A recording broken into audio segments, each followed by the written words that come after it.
Shalom Bapak Ibu sekalian. Selamat pagi. Saya percaya kita semua diberkati Tuhan dan aman dalam pemeliharaan Tuhan. Kita mau datang kepada Tuhan pada pagi hari ini dengan ucapan syukur yang luar biasa. Haleluya. Buat kita semua sekeluarga, mari kita datang kepada Tuhan dalam doa. Tuhan Bapa kami di surga, terima kasih Tuhan, kami ucap syukur pada pagi hari ini karena kebaikan Tuhan yang mengalir, pemeliharaan Tuhan yang mengalir dalam kondisi apapun Tuhan. Kami percaya Engkau ada bersama-sama dengan kami. Pada pagi hari ini Tuhan, kami semua mau menyiapkan hati kami, menyatukan hati kami untuk datang memuji Tuhan, bersyukur lewat puji-pujian kami, bersyukur lewat tepik sorak kami Tuhan, bersyukur dalam penyembahan kami. Biarlah semua persembahan ini Tuhan menjadi dupa yang harum bagimu. Terima kasih Bapa, kami siap Tuhan memuji dan lebih lagi. Dalam nama Tuhan Yesus kami semua yang siap memuji Tuhan dan menyembah, mari kita sama-sama katakan amin. Haleluya. Karena dengan pujian kita yang pertama, kita siapkan hati kita.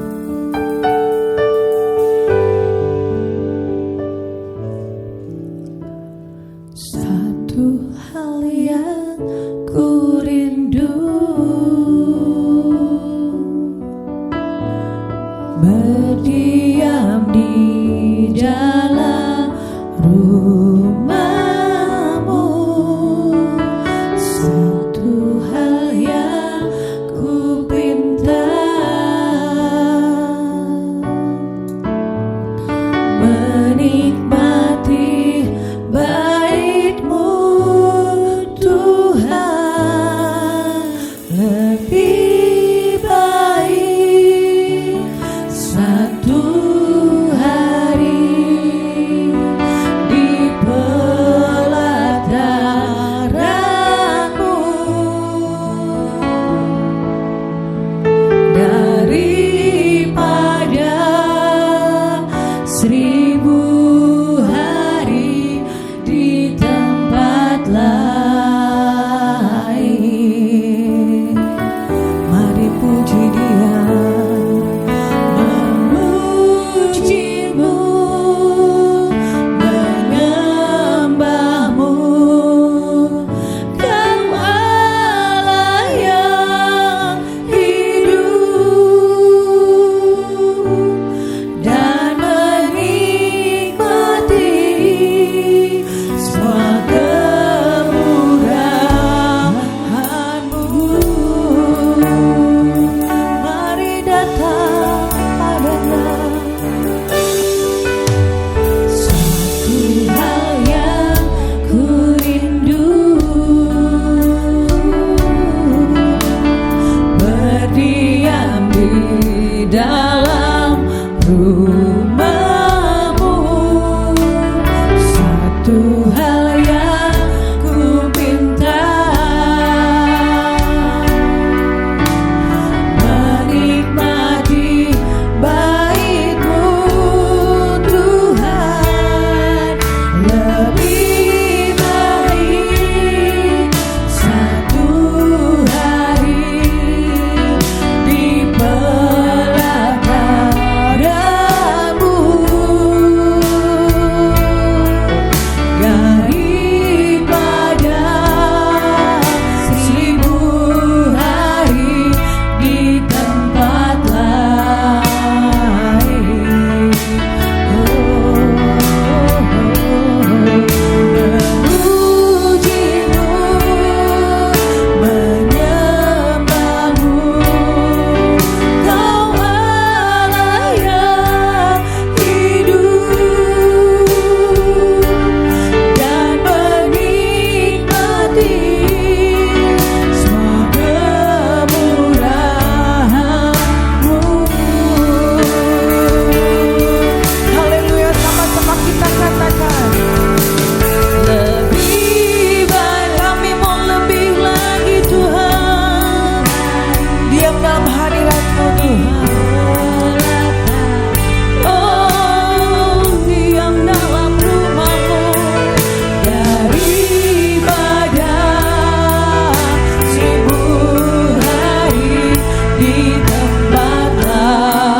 kasih Tuhan. Haleluya, kuasa-Mu terlebih besar Tuhan.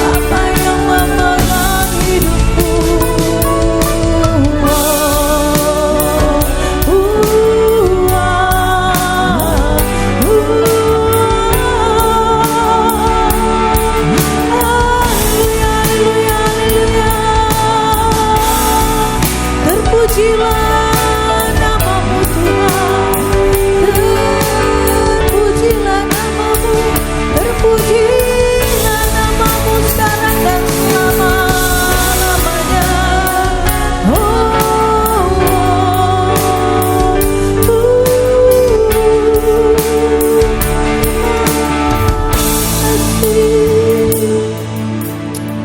Terima kasih Tuhan. Yang percaya kuasa-Mu lebih besar dari apapun yang kami hadapi di dunia ini ya Tuhan. Kami siap Tuhan. Kami siap Tuhan karena kami punya Engkau dalam hidup kami Tuhan. Haleluya Yesus.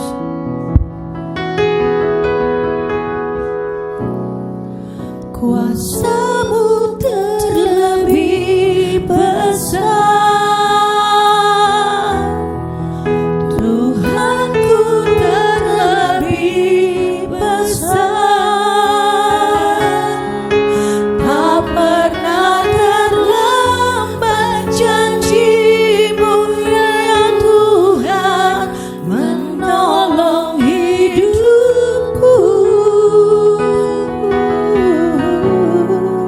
Kuasa-Mu terlebih, oh katakan Tuhanku terlebih besar. Tak pernah terlambat janji-Mu ya Tuhan, pulihkan hidupku. Haleluya. Kuasa-Mu terlebih, oh katakan Dia lebih besar, terlebih, oh haleluya. Tak pernah terlambat janji-Mu ya Tuhan, menolong hidup. Percayalah Yesus lebih besar dari masalahmu. Kuasa-Mu terlebih besar, Tuhanku terlebih besar. Tak pernah terlambat janji-Mu ya Tuhan, pulihkan hidup. Dia tak pernah terlambat, tak pernah terlambat janji-Mu ya Tuhan, pulihkan. Katakan dengan iman, Dia tidak pernah terlambat. Haleluya. Tak pernah terlambat janji-Mu ya Tuhan. Bersama-sama pulihkan hidupku. Berikan kemuliaan buat Allah kita. Haleluya. Terima kasih Tuhan. Terima kasih Roh Kudus. Bawa kami lebih lagi. Di dalam nama Tuhan Yesus, mari kita semua sama-sama katakan amin. Shalom. Wah, sudah lebih banyak orangnya. Puji Tuhan. Mari kita lanjutkan memuji Tuhan.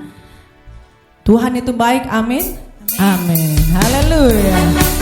Kita nyanyikan kebaikan Tuhan. Yes. Penuhi baiknya, penuhi pelatarannya dengan hati yang bersyukur. Ku memasuki gerbangnya Tuhan dengan hati yang bersyukur. Ku bersorak memuji Tuhan, dialah sukacitaku, sebab Dia baik, Dia sungguh baik. Kasih setianya untuk selamanya, sebab Dia baik, Dia sungguh baik. Kasih sekali lagi, sebab Dia baik, Dia sungguh baik. Amin.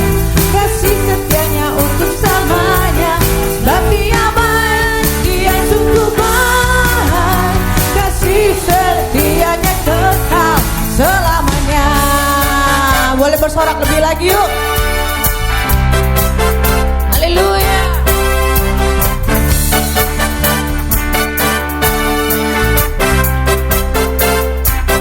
Mari sama-sama ku nyanyikan pujian baginya dengan hati yang bersyukur. Hey, kebaikan di sepanjang hidupku, sebab Dia baik, Dia sungguh baik.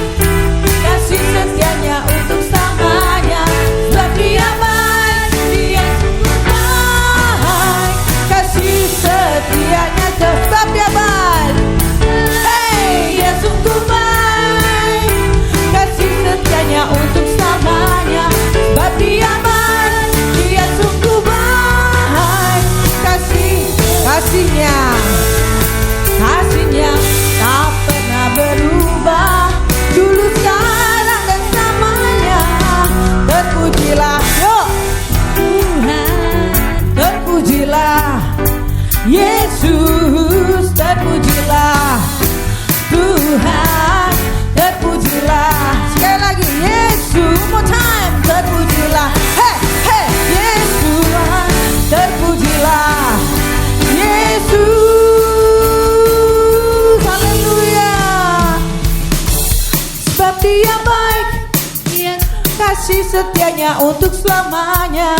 Sebab Dia baik, Dia sungguh baik. Kasih setianya sebab Dia baik. Haleluya. Sebab Dia baik, Dia sungguh baik. Kasih setianya untuk selamanya. Sebab Dia baik, Dia sungguh baik. Kasih sekali lagi. Sebab Dia baik, Dia sungguh baik. Kasih setianya untuk selamanya. Sebab Dia baik, Dia sungguh baik. Kasih setianya kekal selamanya. Kasih setianya sekali lagi. Kasih setia sekali lagi. Kasih setianya kekal selamanya. Haleluya. Berikan tepuk tangan buat Allah kita. Terima kasih Tuhan. Sebab Dia baik.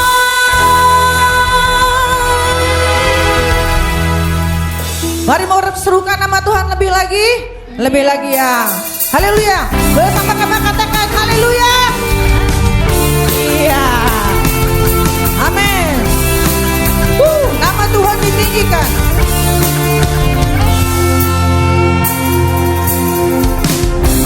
Tuhanku maha besar, Tuhanku maha kuasa, Raja segala raja.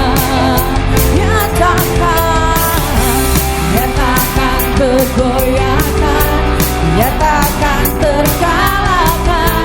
Dia hidup dan berkuasa.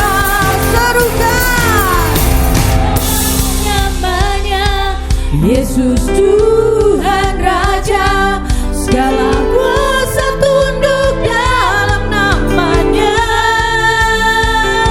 Dia luar biasa, perkasa mulia. Yesus nama di atas segala nama. Hey, haleluya. Dia maha besar, amin, amin.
Luar biasa. Hadirat Tuhan itu memberikan kita kehangatan, memberikan kita kedamaian. Mari kita nyanyikan iman kita di hadapan Tuhan. Haleluya. Apapun yang terjadi Tuhan, mungkin tahun ini bukan tahun yang baik buat semua orang satu dunia ini, mengalami hal yang kurang enak. Tahun ini tahun bertahan, ya. Jadi jangan shopping banyak-banyak. Shoppingnya kalau dari mall pindah aja ke pasar laris. Haleluya. Ya, mari kita sama-sama katakan dengan iman kita lewat pujian ini, kita bertahan Tuhan apapun yang terjadi. Ya, haleluya. Terima kasih Tuhan, Kau luar biasa.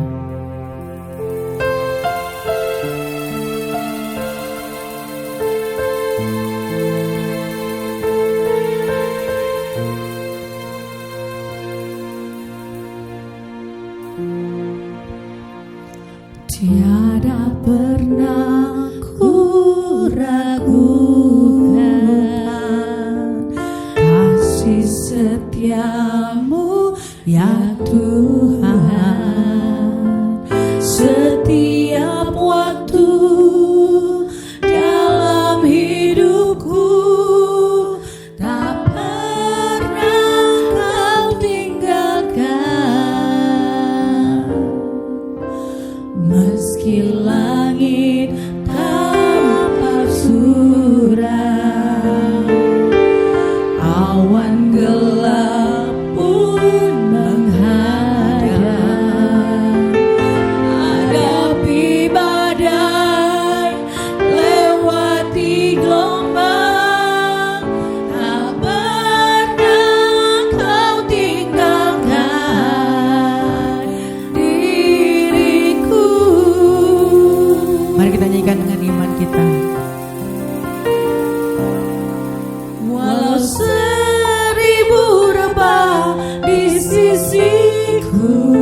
Jangan tukar Tuhanmu dengan apapun.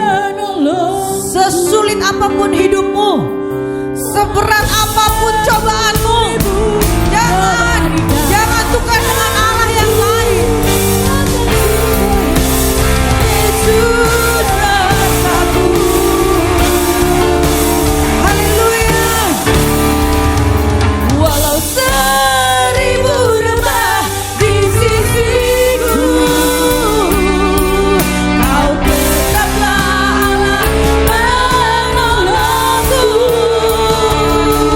Walau 10.000 lebar di kakiku, jangan ku goyah, sebab Yesus rasaku.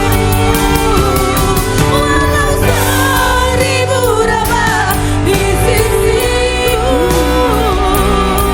Kau tetaplah Allah menolongku.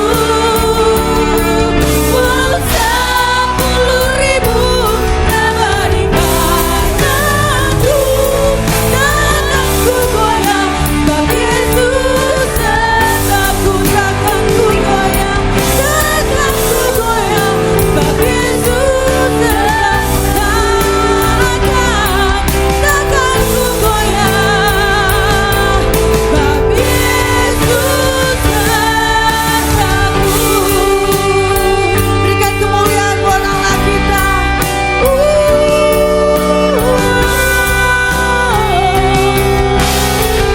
Yang besar, Dia sanggup, Dia sanggup, Yesus sanggup, Yesus sanggup, Dia sanggup mengatasi masalahmu yang lebih besar, yang lebih besar dari masalahmu, dari pencobaan yang Dia berikan. Tuhan, terima kasih.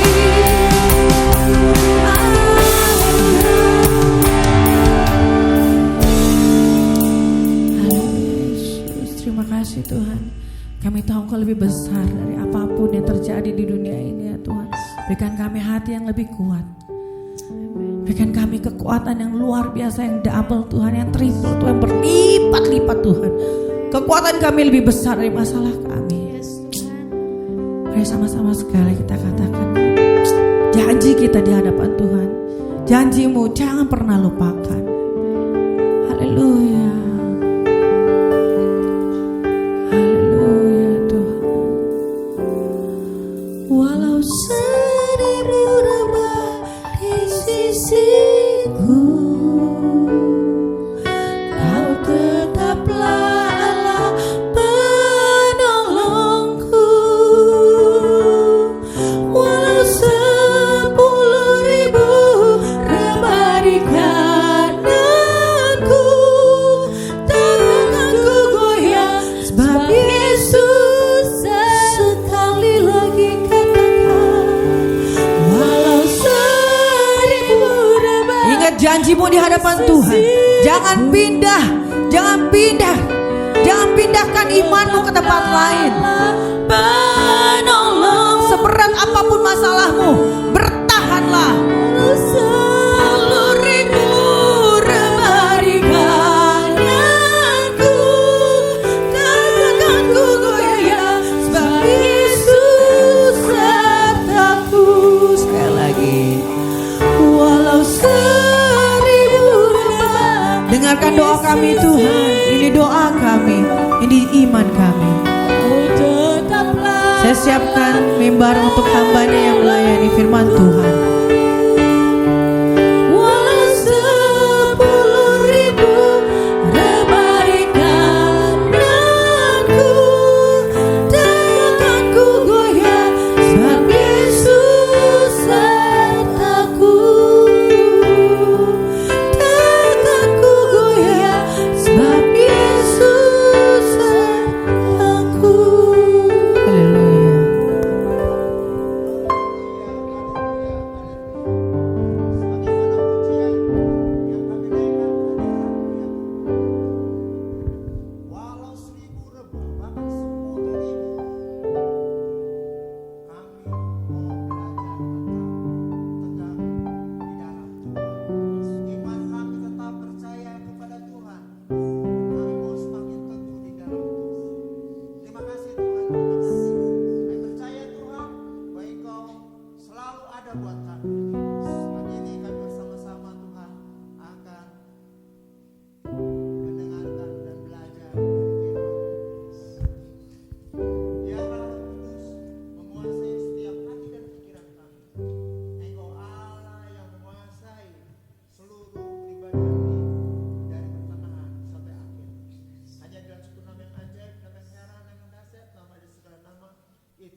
Ada yang siap dan diberkati Tuhan? Katakan amin.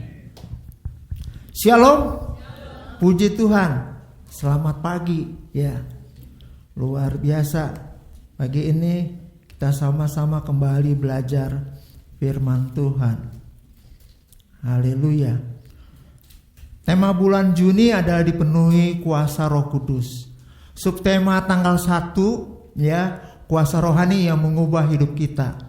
Subtema tanggal 8 menjadi manusia baru setelah mengobarkan api Roh Kudus. Tetapi subtema pagi ini adalah menjadi generasi muda yang tangguh. Singkatnya, kata tangguh mencerminkan kekuatan, ketahanan, kemampuan untuk menghadapi tantangan dengan bersemangat dan tidak mudah menyerah. Tangguh, tidak mudah tergoyahkan. Tangguh artinya sukar untuk ditundukkan atau dikalahkan.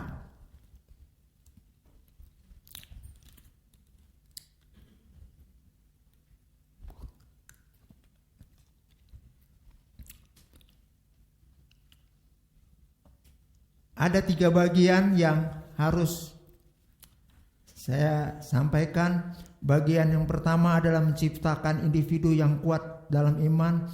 Bagian kedua adalah mempunyai karakter Kristus, dan bagian yang ketiga adalah mempersiapkan generasi penerus yang dipenuhi Roh Kudus untuk menghadapi tantangan masa depan. Sepertinya pagi ini khotbah saya agak berbeda karena dalam setiap bagian tadi ya, dalam subtema dan uraian itu, maka diakhiri dengan ada video singkat. Ya. Demikian firman Tuhan, kita sama-sama mau membaca dari Efesus 6 ayat yang ke-10 berkata, akhirnya hendaklah kamu kuat di dalam Tuhan, di dalam kekuatan kuasanya.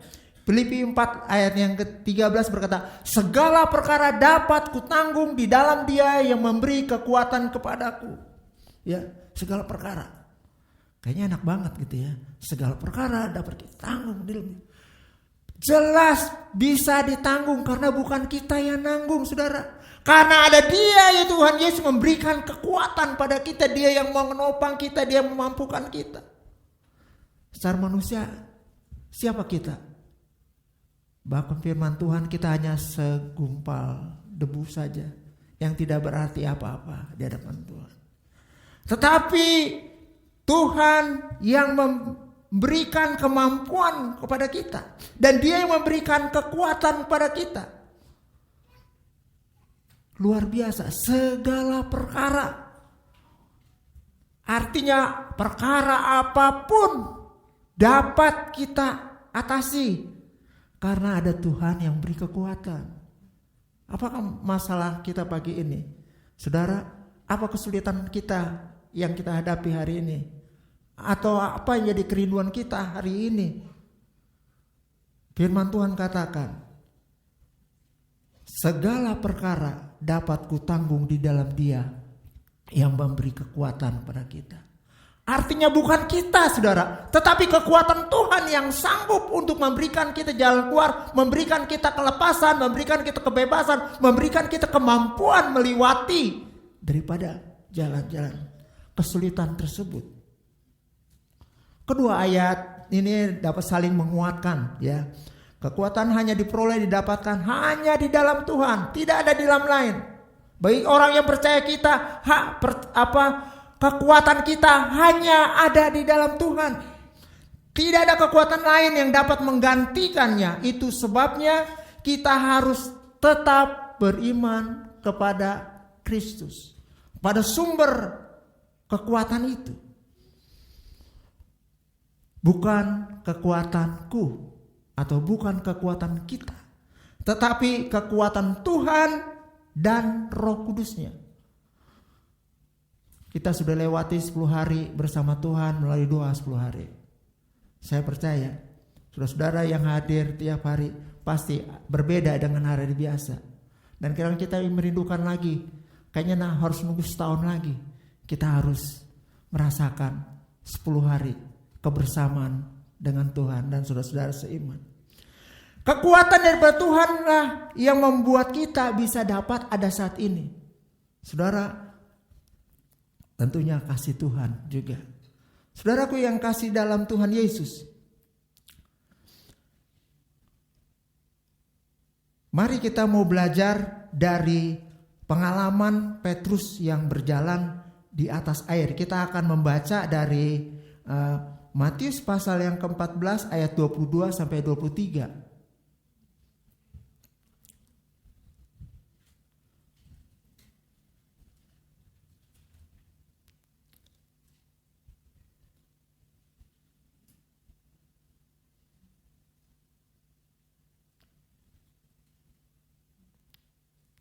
Ya.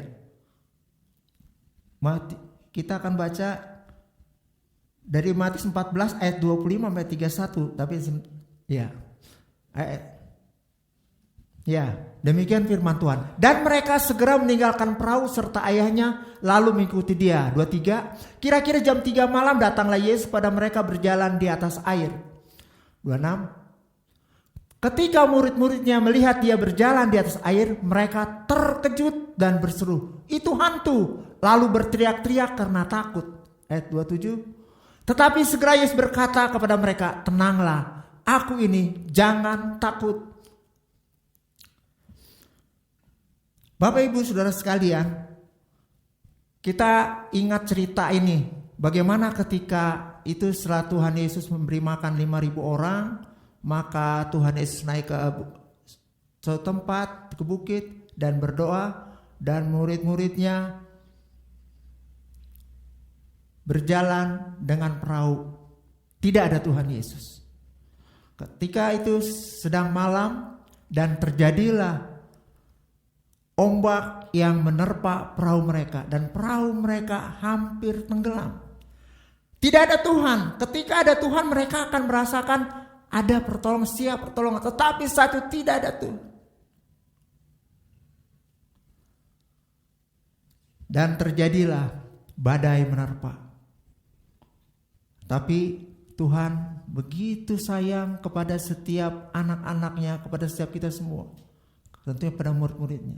Ketika sedang dalam hampir fatal, maksudnya hampir saja merenggut nyawa mereka, Tuhan Yesus datang. Kadang-kadang kita ketika menghadapi masalah, kok kayak merasa kok Tuhan kok tidak ada, kok Tuhan kok tidak menolong saya, kok Tuhan kok seolah-olah diam. Bapak Ibu Saudara sekalian, bukan Tuhan tidak tahu, bukan Tuhan diam, tetapi Tuhan ingin. Apakah kita dapat berseru kepadanya? Apakah kita berharap padanya? Apakah kita mencari Dia? Apakah kita mau tekun di dalam iman kepada Dia? Saudara, dan karena Tuhan adalah Tuhan yang penuh kasih dan Allah yang mengerti, maka Tuhan tahu ketika murid-muridnya sedang menghadapi gelombang yang dahsyat, maka Tuhan datang. Artinya kan ada pertolongan datang. Tapi apa yang disambut oleh murid-murid Tuhan Yesus? Petrus yang begitu sangat berani, ya, dan beriman dibandingin dengan yang lain. Apa yang dikatakan kepada Tuhannya? Ini pertolongan loh sudah mau datang. Apa yang dikatakan oleh Petrus? Itu hantu. Itu hantu. Saya juga tidak mengerti ya. Kenapa nih kok di dalam bahasa Indonesia Tuhan, hantu gitu. Jadi bolak-balik gitu ya. Artinya juga saya pikir ini sangat penting. Kenapa kok Tuhan kok jadi hantu begitu? Ya. Ini untuk mengingatkan kita. Berapa banyak dari kita ketika kita menghadapi kesulitan, kita tidak lagi mengharapkan kepada Tuhan. Akibatnya hantu yang datang, setan yang jahat datang terus menggerogoti kita. Kalau kita mata rohani kita tidak bisa melihat Tuhan yang sebenarnya ada di hadapan kita, Tuhan yang siap menolong kita, maka Tuhan yang datang saja dianggap hantu. Sudah artinya juga seberapa banyak kita ketika menghadapi kesulitan, apakah hati kita berpaut sama Tuhan? Apakah hati kita bersandar sama Tuhan? Apakah wajah kita menghadapkan kepada Tuhan? Apakah pengharapan kita angkat kepada Tuhan? Apakah kita datang kepada Tuhan, ini Tuhan permasalahanku, ini Tuhan ketakutanku. Bapak Ibu, ketika iman kita mantap, pasti tidak ada ketakutan. Seringkali manusia ini diserang rasa takut, saudara. Takut masa depan. Kalau sekolah takut nggak naik kelas. Kalau mau memasuki sesuatu yang baru, kita takut untuk melangkah. Tetapi sebenarnya saudara, Tuhan tahu. Belajar daripada apa yang sudah kita baca tadi, Tuhan tahu segala permasalahan, kesulitan, dan pergumulan kita. Itu sebabnya Tuhan datang menghampiri Petrus.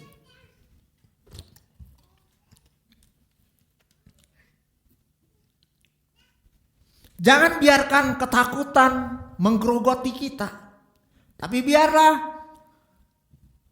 pengharapan iman kita datang kepada Tuhan. Kita berseru kepada Tuhan.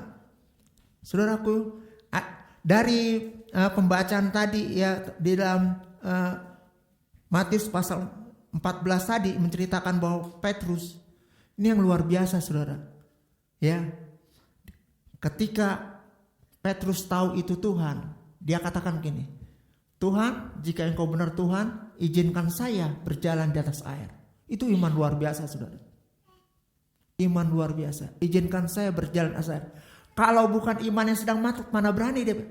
Tuhan izinkan, kata Tuhan, silakan. Ketika Petrus berjalan, ketika Tuhan sudah berkata silakan, maka Petrus berjalan. Benar, Petrus sudah berjalan di atas air. Akan tetapi ketika dia merasakan angin yang begitu kuat menerpanya, saya berpikir, kok kan dia bisa melihat Tuhan Yesus. Saudara, itu ketika kita ombak itu lagi naik, kalau ombaknya rata kita bisa melihat, saudara. Tapi waktu ombaknya naik begini, itu Tuhan Yesusnya gak kelihatan, saudara. Gak kelihatan. Ya, ketutup, saudara, ombak naik. Ya, jadi gak kelihatan. Itu sebabnya Petrus jadi takut karena Tuhan sudah tidak kelihatan lagi. Maka Petrus jadi tenggelam. Kadang-kadang dalam kehidupan kita demikian juga, saudara. Kita kadang tidak lagi melihat Tuhan ada. Harus beriman. Ketika Petrus beriman, Tuhan katakan silakan jalan. Dia beriman melangkah, dia tetap berjalan. Tapi ketika Tuhan tidak terlihat lagi, maka dia tenggelam. Berapa banyak kita tenggelam, padahal kita sudah sering melihat Tuhan, melihat kuasa Tuhan, melihat mujizat Tuhan. Tapi kita bisa tenggelam dalam masalah kita, dalam kesulitan kita, dalam pergumulan kita. Tenggelam berarti kita mungkin jadi malas berdoa. Kita jadi tidak lagi beriman sama Tuhan, tidak lagi berpengharapan sama Tuhan. Mungkin kita mencari kadang cara yang lain. Mungkin kita berusaha dengan kekuatan kita. Saudara, jangan lakukan itu. Kita tetap harus memandang Tuhan ada. Ketika Petrus sedang bermasalah, Tuhan hadir. Ya, saya bilang berbeda karena ada video. Kita akan saksikan bagaimana tentang iman seorang anak yang bisa dia begitu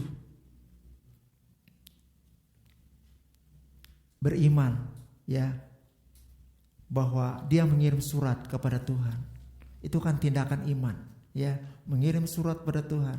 Anak ini umur 8 Namanya tahun. Tyler. Ya. Tahun 2004 tinggal di Amerika, usianya masih 8 tahun. Punya penyakit kanker otak. Tapi surat-surat yang dia tulis untuk Tuhan telah mengubah hidup banyak orang. Tyler tersenyum lemah ke arah ibunya sambil ia menulis surat ke Tuhan. Tuhan, apa kau bisa menemukan seseorang untuk ibuku? Supaya ibuku bisa tersenyum lagi. Ibu sangat kesepian sejak ayah pergi ke sorga. Anak ini tahu penyakitnya serius, tapi dia gak takut. Yang dia pikirkan cuma satu hal.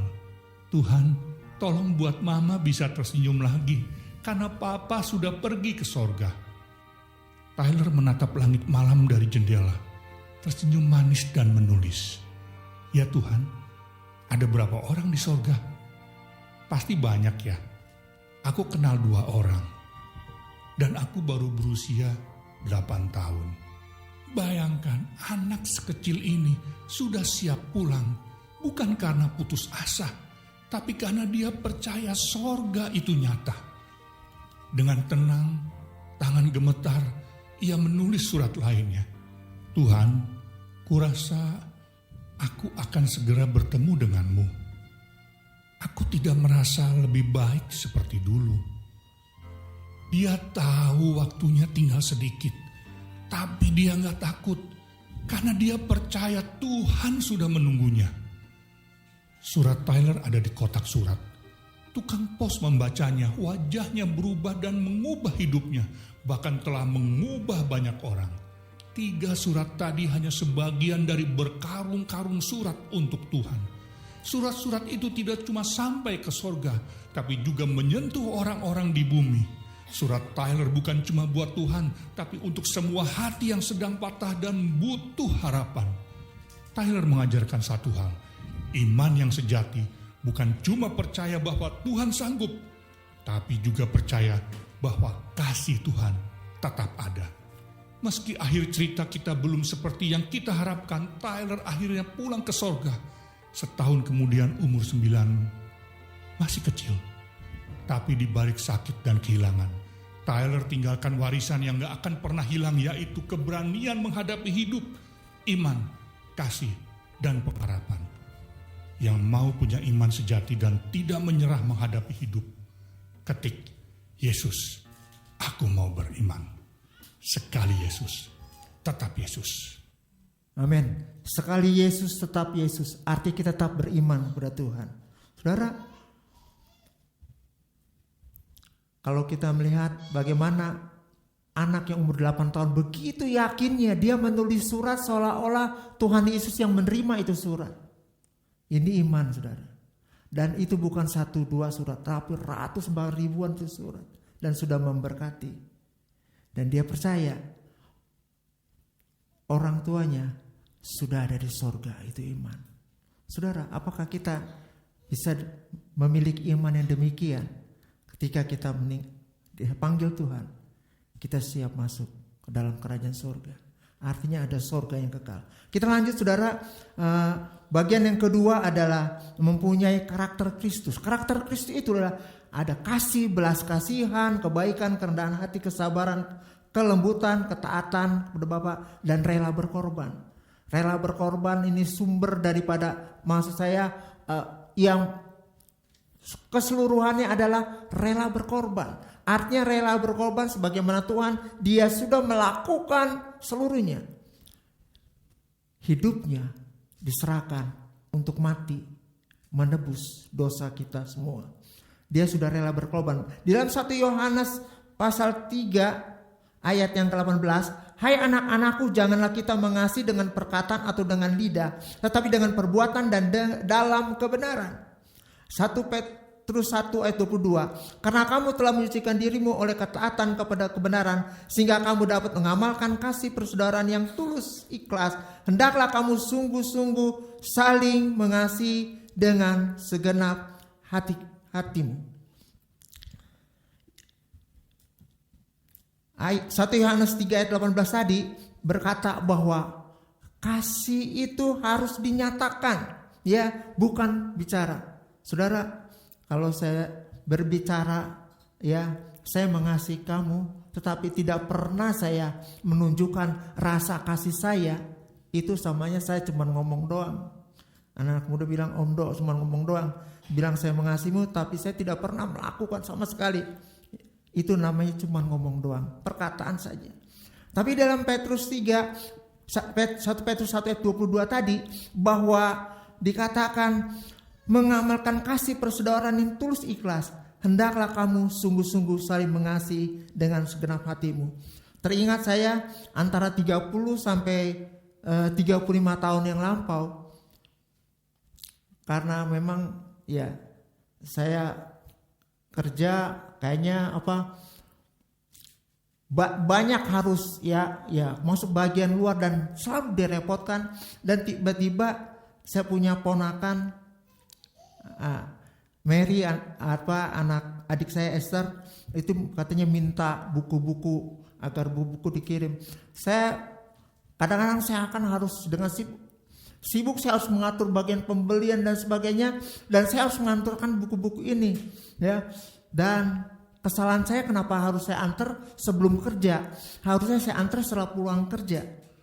Akibatnya saya dengan buru-buru dan saya tidak langsung seolah-olah saya marah melempar daripada buku-buku tersebut.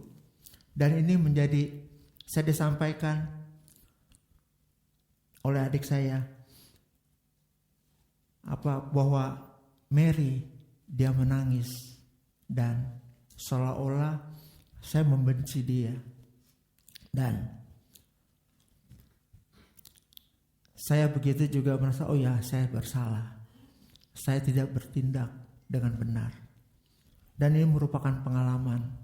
Jadi tindakan kita ingin menyatakan kasih, tetapi kadangkala tindakan kita tidak sesuai dengan kasih, dan itu membuat kasih tidak dinyatakan, tetapi malah membuat orang menjadi sakit hati. Bapak Ibu, Yohanes 15 ayat 13 dikatakan demikian. Tidak ada kasih yang lebih besar daripada kasih seorang yang memberikan nyawanya untuk sahabat-sahabatnya. Pengorbanan adalah suatu tindakan yang dilakukan untuk orang yang kita sayangi, cinta, dan berarti dalam kehidupan kita.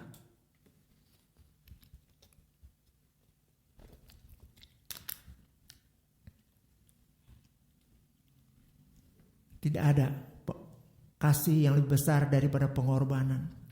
Sudahkah kita berkorban? Berkorban perasaan, berkorban mungkin milik kita, berkorban perasaan, berkorban mungkin yang susah harus kita korbankan, tapi itu harus dikorbankan. Berkorban waktu, saudara, semuanya. Ketika kita mau berkorban, artinya sangat susah kita untuk memberikan yang terbaik. Tetapi Tuhan sudah menunjukkan bahwa Dia melakukan yang terbaik dalam mengorbankan dirinya. Bahkan nyawanya diserahkan untuk keselamatan seluruh umat manusia.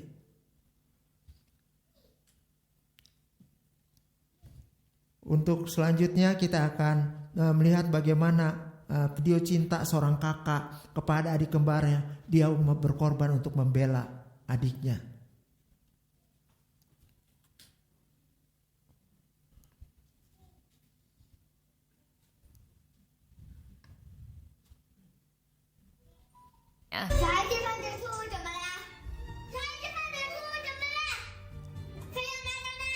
Lalu sang kakak membisikkan pada adiknya agar segera meminta maaf pada sang ayah. Sambil memeluk adiknya, sang kakak juga menasihati ayahnya dengan lembut.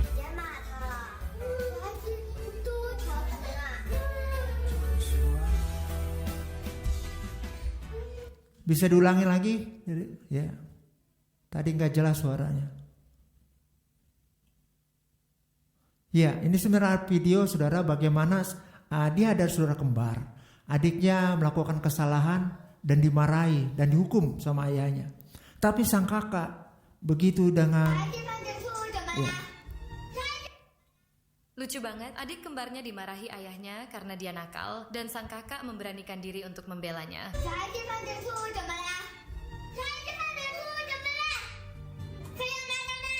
Lalu sang kakak membisikkan pada adiknya agar segera meminta maaf pada sang ayah. Sambil memeluk adiknya, sang kakak juga menasihati ayahnya dengan lembut.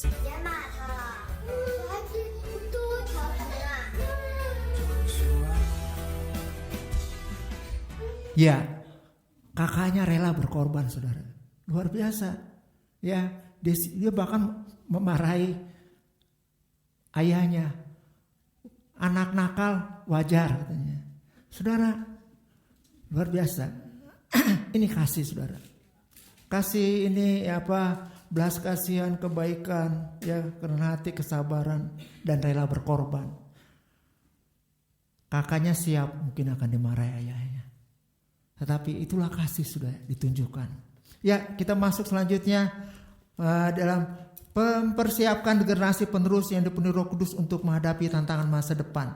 Roma 12 ayat yang ke-11 berkata demikian, janganlah hendaknya kerajinanmu kendor, biarlah rohmu menyala-nyala dan layanilah Tuhan. Saudara, untuk generasi penerus ya yang dipenuhi Roh Kudus, kita perlu roh yang menyala-nyala. Hanya Roh Kudus yang memampukan kita supaya kita tidak menjadi kendor, supaya kita tidak menjadi malas, supaya kita tidak menjadi berkurang. Tetapi biarlah roh kita menyala-nyala di dalam Tuhan dan melayani Tuhan. Berapa banyak dari kita mungkin sekarang sudah berkurang melayani Tuhan. Dalam arti kata mungkin kita kalau dulu mungkin sekian, kita berkurang. Mari saat ini kita mau tetap jangan membiarkan kerajaan kita menjadi kendor, tapi biar roh kita menyala-nyala di dalam Tuhan. Kita mau lebih lagi di dalam Tuhan. Hanya pribadi masing-masing yang tahu apakah roh kita menyala-nyala atau tidak. Saudaraku yang kasih dalam Tuhan, Lukas 24 ayat 32 berkata, kata mereka seorang kepada yang lain, bukankah hati kita berkobar-kobar ketika ia berbicara dengan kita di tengah jalan dan ketika ia menerangkan kitab suci kepada kita? Ini adalah kejadian ketika dua orang murid yang pulang menuju ke Emmaus dan Tuhan Yesus datang. Murid tersebut membicarakan Tuhan Yesus, tetapi ketika mereka sedang berjalan berdua, Tuhan Yesus datang menghampiri. Tetapi mereka tidak tahu yang menghampiri itu Tuhan Yesus. Mereka ngobrol enak dan sampai ke rumah mereka tidak tahu. Ya, mereka bercengkrama, bercerita sebagainya. Dan ketika Tuhan Yesus seolah-olah ingin berangkat pergi, maka mereka menahan. Jangan, mari kita mau makan dulu bersama. Ketika Tuhan Yesus sedang memecahkan roti, saat itulah mata mereka terbuka. Mereka melihat ini adalah Tuhan Yesus. Roh yang berkobar-kobar, roh yang menyala-nyala itu saudara, membangkitkan mereka padahal mereka sudah berjalan saudara. Kalau nggak salah sekitar 11 km perjalanannya, bahkan mungkin lebih. Tetapi karena ada roh yang menyala-nyala, mereka berdua ini kembali, mereka harusnya tidur istirahat saudara. Mereka kembali ke Yerusalem, berkobar-kobar rohnya. Mereka menyampaikan kepada murid-murid yang lain bahwa kedua orang ini sudah bertemu dengan Tuhan Yesus. Roh yang berkobar-kobar di dalam kita itu membuat kita menjadi mengalahkan daripada keletihan, capek, bahkan mungkin mereka belum lagi makan karena ada rohnya. Mereka kembali ke Yerusalem untuk menceritakan ini berita sukacita, berita yang disampaikan. Hati yang berkobar-kobar karena roh yang menyalanya dapat mengatasi segala hambatan berupa rasa capek, bahkan rasa sakit dan penderitaan. Tidak dapat menghalangi kehausan akan lawatan Allah melalui kehadirannya dan Roh Kudusnya. Saudara, kita perlu Roh Kudus sebagai sumber dari kekuatan itu. Tuhan Yesus sekarang tidak hadir, maksudnya tidak hadir secara wujud, tetapi Roh Kudus, Tuhan mengirimkan Roh Kudusnya buat kita. Dengan Roh Kudusnya memampukan kita sehingga kita dapat berkobar-kobar. Biarlah hati kita terus berkobar-kobar dan roh kita menyala-nyala dalam Tuhan, di dalam kekuatan kuasa-Nya.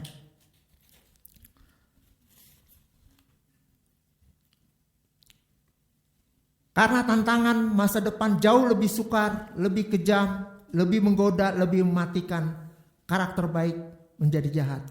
Saudara, inilah bagian yang terakhir dari akhir zaman. Antikris sudah tampil terang-terangan untuk menyesatkan banyak orang. Iblis sedang kerja lembur untuk menarik manusia ke neraka. Wahai anak-anak Tuhan, jangan sampai tersesat dalam penyesatan antikris. Makin melekatlah kepada Tuhan Yesus Kristus. Berlindung dalam firman Tuhan dan doa dan iman. Kita akan menyaksikan video penyesatan. Supaya kita bisa siap bila ada penyesatan, kita dapat mengatasinya. Jadi kita lebih berhati-hati.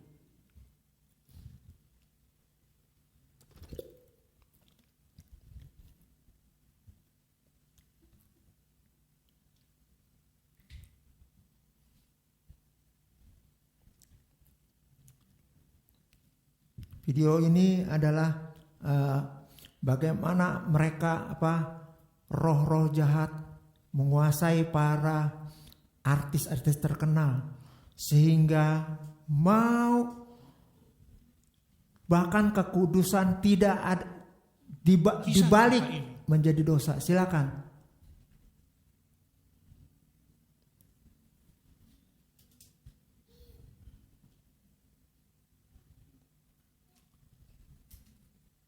Ya. Apakah ada masalah nggak bisa diputar? Lucu banget, adik kembarnya dimarahi ayah.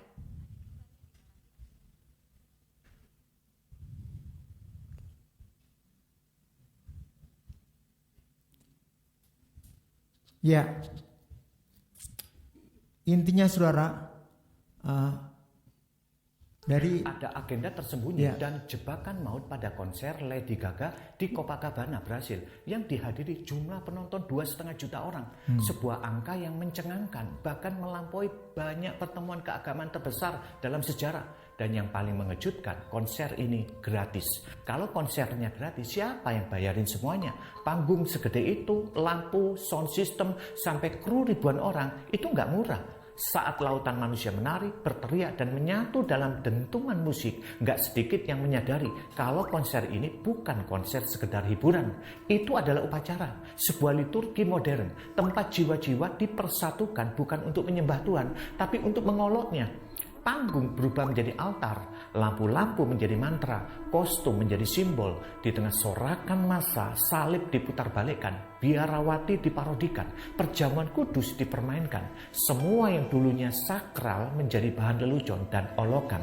Kalau kamu jeli, kamu pasti sadar yang selalu dihina, selalu dipermainkan, selalu diludahi bukan nama siapa-siapa, tapi nama Yesus. Nama di atas segala nama yang jadi bahan sarkasme. Tapi anehnya justru itu yang membuat dunia tertawa puas. Karena bagi mereka menghina Kristus bukan kejahatan tapi hiburan. Lady Gaga bukan sekedar penyanyi pop eksentrik. Julukan Mother Monster buat si Lady Gaga ini bukan sekedar branding biasa, tapi ada makna spiritualnya. Diambil dari konsep goddess worship. Sebutan itu merujuk pada figur Dewi kuno dalam praktek okultisme, yaitu sosok yang disebut-sebut sebagai sumber inspirasi, kekuatan, dan pengaruh atas jiwa generasi muda. Dalam dunia gelap spiritualitas, Gaga bukan hanya idola, dia adalah ibu yang melahirkan generasi baru yang haus kebebasan, pemberontakan, dan pencampuran nilai suci dengan simbol-simbol profan. Panggungnya lebih mirip altar daripada arena hiburan. Mata satu di dahi, tanduk iblis, darah ritual, dan lambang-lambang tersembunyi seperti Kabbalah dan Freemasonry muncul terlalu sering untuk kita kira ini hanya sebuah seni. Itu bukan cuma sekedar seni, tapi ada ritual di dalamnya. Ada gestur tubuh, koreografi, dan simbol yang berulang menunjukkan pola yang jelas. Ini bukan kebetulan visual. Banyak pengamat Kristen dan mantan pelaku okultisme menyebut Gaga sebagai semacam pendeta besar dunia musik, perantara antara dunia roh dan dunia nyata. Musik dan penampilannya bukan sekedar hiburan, melainkan liturgi kontemporer yang bisa membuka pintu ke alam okultisme yang gak kasat mata. Dan publik terbawa, tersihir. Mereka menyanyi bersama, gak sadar kalau mereka sedang menyerahkan bagian paling dalam dari diri mereka, yaitu jiwa mereka. Yang lebih mengejutkan lagi, sebagian besar yang hadir adalah anak-anak muda, remaja, Gen Z, generasi yang gak sempat menghafal satu pasal pun dari Injil, tapi hafal luar kepala koreografi iblis. Mereka mungkin gak tahu Yesaya, tapi tahu setiap transformasi busana Gaga dari tahun ke tahun.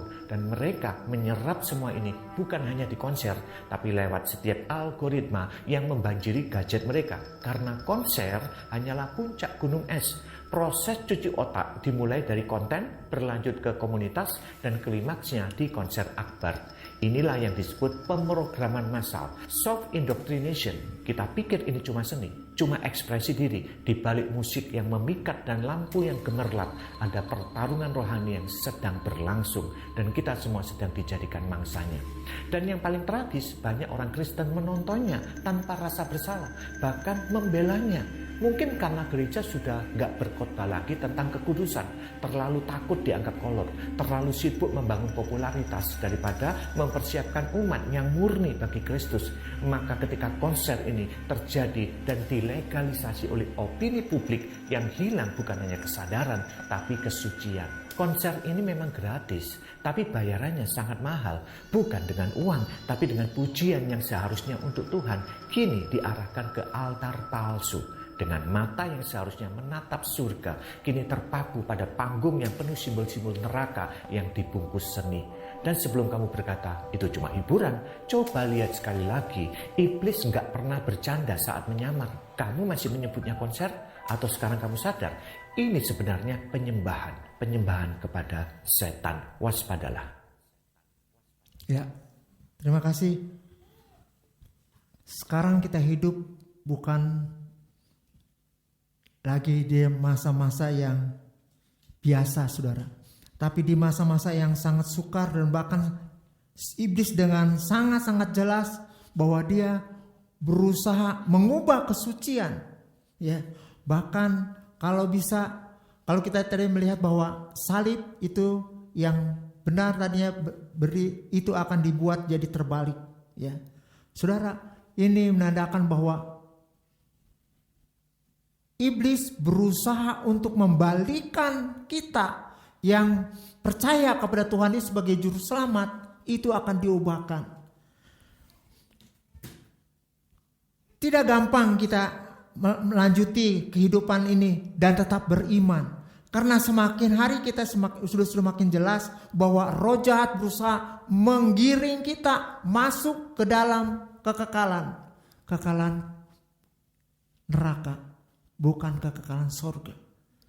Tuhan melalui hamba-hamba Tuhan terus menyampaikan bagaimana kita harus hidup, bagaimana harus kita menjaga kekudusan dan kesucian, supaya kita dapat layak di hadapannya.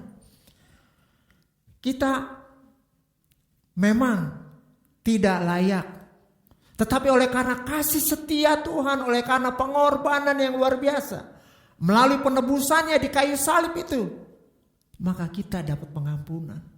Jangan sia-siakan, kesempatan masih ada. Selama kita masih bernapas, biarlah hati kita terus berkobar-kobar dan roh kita menyala-nyala di dalam Tuhan, di dalam kekuatan kuasanya.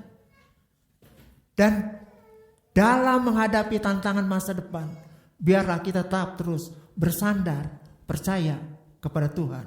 Karena hanya Tuhan yang sanggup membawa kita masuk ke dalam kerajaannya yang kekal, yaitu di dalam surga. Biar hati kita terus berpaut sama Tuhan. Biar kehidupan kita semakin hari, mari kita berusaha untuk mencari kekudusan Tuhan. Mencari agar kita dapat layak untuk dapat bersama-sama dengan Dia. Kiranya Tuhan memberkati kita semua. Mari kita tundukkan kepala. Bapa yang baik, kami bersyukur Tuhan buat kasih setia dan kemurahan-Mu Tuhan pada saat ini. Terima kasih Tuhan buat firman-Mu Tuhan. Terima kasih buat karya-Mu yang luar biasa Tuhan. Terima kasih. Kita akan mengangkat pujian Yesus padamu ku berseru.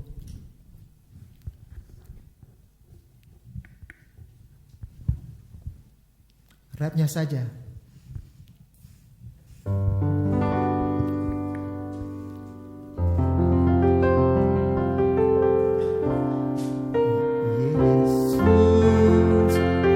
Tuhanku,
menghadapi dunia yang semakin jahat. Hanya kepada Tuhan Yesus biar kita berseru di dalam kesulitan, di dalam masalah kita, di dalam pergumulan kita, di dalam kesendirian kita. Hanya kepada Tuhan, hanya Tuhan Yesus yang sanggup.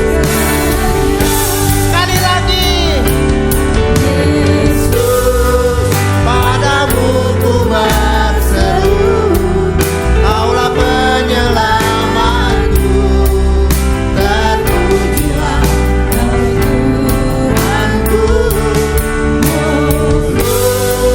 Ku memuji namamu sepanjang umur hidupku, terpujilah Tuhanku segalanya. Terpujilah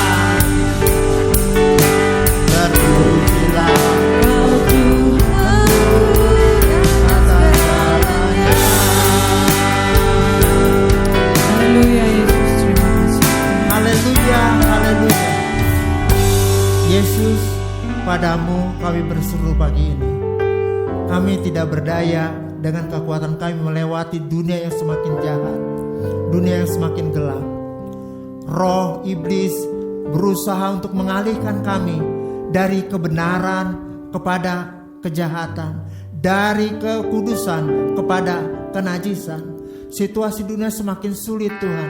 Namun Tuhan, melalui pujian ini kami mau berseru pada Tuhan. Kami mengandalkan Tuhan. Hati kami mau tetap percaya sama Tuhan. Karena hanya Engkau saja yang sanggup Tuhan menuntun kami sampai pada terakhir, yaitu masuk dalam kerajaan sorga yang mulia. Tuhan, biar hati kami terus berpaut sama Tuhan. Hati kami selalu merindukan Tuhan. Biar Roh Kudus-Mu berkobar-kobar atas kami, sehingga kami dapat melayani dan kami dapat melakukan untuk kemuliaan nama Tuhan. Tuhan Yesus, mampukan kami dalam melakukan melangkah dalam dunia ini Tuhan, agar kami dapat melewati hari demi hari dengan tetap mencintai Yesus. Sekali Yesus, tetap Yesus. Tetap percaya pada Tuhan Yesus sebagai Tuhan dan Juru Selamat kami. Tuhan, diberkati seluruh jemaat-Mu, biar mereka boleh dapat terus tetap berpegang teguh iman mereka, berharap hanya kepada Tuhan, karena Tuhan sajalah yang sanggup melakukan segalanya. Bagi-Mu Tuhan segala kemuliaan, keagungan, kebesaran. Hanya di dalam nama Tuhan Yesus Kristus kami sudah berdoa dan mengucap syukur. Mari yang diberkati Tuhan sama-sama katakan amin. Tuhan Yesus memberkati.